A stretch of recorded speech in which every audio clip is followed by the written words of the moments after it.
How to sell cars in GTA V. So hello viewers and welcome back to our YouTube channel, and in today's video I will be teaching you guys how to sell cars in GTA V. So without delaying any further, let's get started. So first of all, access GTA Online. While inside the game, press the options or menu button on your controller or the escape button on your PC to open the in-game menu. Here, select the online tab on the rightmost side of the menu screen to access Grand Theft Auto Online.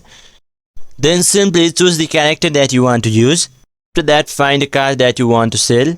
Then go to Los Santos Customs. After that, enter the garage. Then here select sell. After that, select sell again.